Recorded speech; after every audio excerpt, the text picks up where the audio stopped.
This is my daughter, Gabby. And Gabby, can you say hi, everybody? Can you look at the camera and say hi?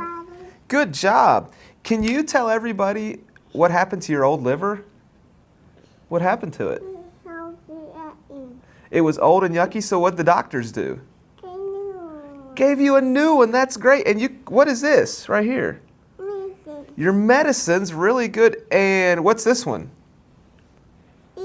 E, that's your vitamin E. And what's this one? The yucky one. That's exactly right. And what's that one? Actigol. That is so good. And what's that one? The banana one. Thank you so much, Gabby. Do you want to sit here with me while we talk, or you want to go with Mommy? Okay, you're going to go with Mommy. I really wish that Gabby didn't know all of that information, but she does because she has had cancer in the past year. I'll never forget a day last August when we went to Vanderbilt Children's Hospital for just a really routine checkup, and we were ushered upstairs to another floor to the pediatric cancer clinic. And to be honest, it was a nightmare because we didn't really know what was going on, and by the end of the day, our 2-year-old daughter, Gabby, had been diagnosed with cancer. We were thousands of miles away from our home and our job in Peru. All we had were a couple suitcases in the United States, but none of that really mattered.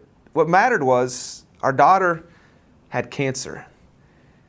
And over the past 10 months, I've witnessed my daughter go through so much. She's been poked and prodded hundreds of times. She's had a liver transplant. She's had 4 or 5 major surgeries and a whole bunch of procedures. And I've listened to her scream in pain because of jaw pain and mouth pain and leg pain and stomach pain and a whole bunch of other reasons for her pain. And I've asked God many times, I begged God when she was first diagnosed to just take the tumor away, just get rid of it. And when that didn't work, when the tumor didn't go away and she had to have a transplant, I now ask God to make sure that the cancer never comes back. And of course, I ask why. Why has this happened? Where was God when all of this happened? Why didn't Jesus just come in and save the day, take the tumor away? Why? And I think Mary and Martha in John chapter 11 probably had some similar questions. In John chapter 11, you guys have probably heard the story about Lazarus and Mary and Martha. And in verse 2 of John chapter 11, we find out that Lazarus is really sick. And so Mary and Martha send for Jesus. In verse 3 it says, and their assumption is that he's just going to come and make him better. And that makes sense, right? It's Jesus. And in verse 5 it says that Jesus loved Mary and Martha and Lazarus. So he's a really close friend. And so when they call for Jesus, they just assume he's going to come and he's going to save the day. But Jesus doesn't come. And he doesn't show up on time because in verse 14, it tells us that Lazarus has died. And this probably doesn't make a whole lot of sense to Mary and Martha. And they've got to question the timing of Jesus. He's one of their good friends. Why didn't he show up and heal Lazarus? In fact, when Jesus finally shows up 4 days after Lazarus has died, Mary and Martha have some questions for Jesus. And they ask the same question in verse 21 and verse 32. Just in verse 21, it says, Martha says to Jesus, Lord, if you had been here, my brother would not have died. They basically say, Jesus, if you had been here, Lazarus would still be alive. Why didn't you show up? But I think we find a little bit of the answer back in verse 4 of this chapter, because when Jesus finds out about the sickness of Lazarus, this is what he says. John chapter 11, verse 4. But when Jesus heard it, he said, this illness does not lead to death. It is for the glory of God, so that the Son of God may be glorified through it. There it is, clear as day. Jesus says that this sickness is for the glory of God. The main idea of this whole series of lessons is that even though we go through really tough stuff and some hard things, it can all be used for the glory of God. And that's what Jesus says about this sickness. It's for the glory of God. I like what God said clear back in Isaiah. In chapter 48 and verses 10 and 11, God said this about the children of Israel. Behold, I have refined you, but not as silver.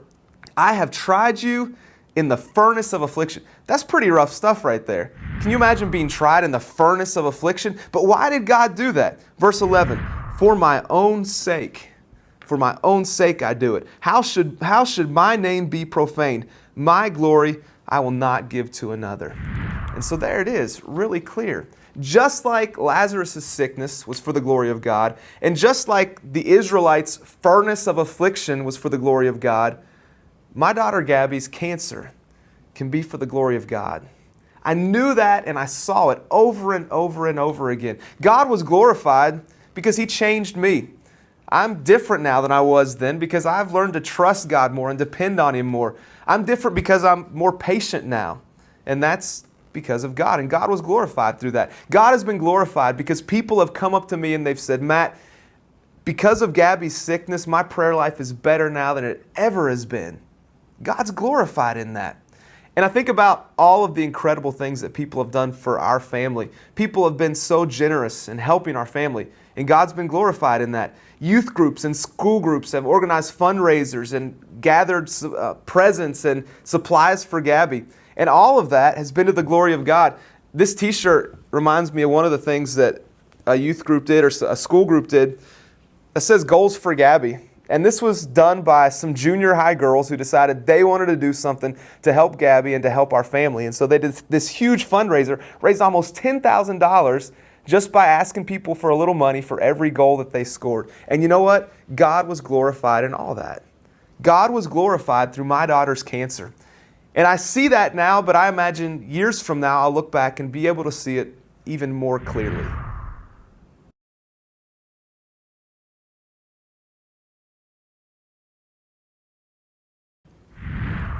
But you'll have to forgive me because even though I know that God is glorified even in the tough stuff and glorified even through my cancer, you'll have to forgive me for saying that I don't like it.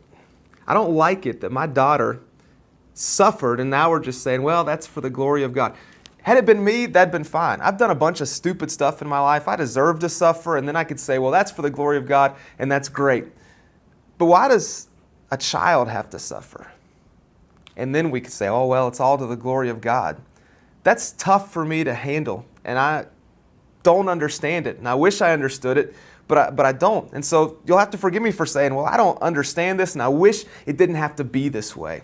Have you ever dealt with that tension? Maybe as you've listened to these videos or watched these videos for the past few weeks, you've thought, well, I know that this bad thing in my life can glorify God. I know that. But I still don't like it, and it's still not very pleasant to deal with. So how do you deal with that tension and those contradictory thoughts of knowing that you can glorify God through your problems and at the same time really hating the fact that you have to go through those problems? I think the answer is found right here in John chapter 11. Because when Jesus finally shows up in Bethany, which is where Lazarus and Mary and Martha lived, when He finally shows up there 4 days after Lazarus has died, He sees Mary and Martha and their friends grieving. And I want you to see what happens. Look at verse 33 of John chapter 11. When Jesus saw her weeping, and the Jews who had come with her also weeping, He was deeply moved in his spirit and greatly troubled. What? Jesus was greatly troubled when He saw the grief of those sisters? And everybody knows verse 35. What did Jesus do?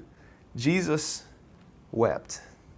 And so when you're struggling with that tension of not knowing how to deal with the fact that you know the bad stuff in your life or that cancer can glorify God, and at the same time you still think it stinks that you have to go through it, this is one thing you can remember.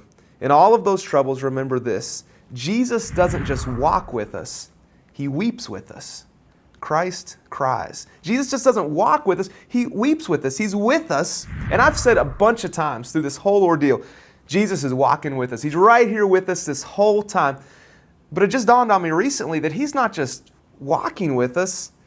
It bothers Him what's going on with us. He cries over it. It hurts Him. He's emotionally involved in what we're facing. Just like He wept when He saw Mary and Martha crying over their brother, He's with us and He's crying with us just as He's walking with us.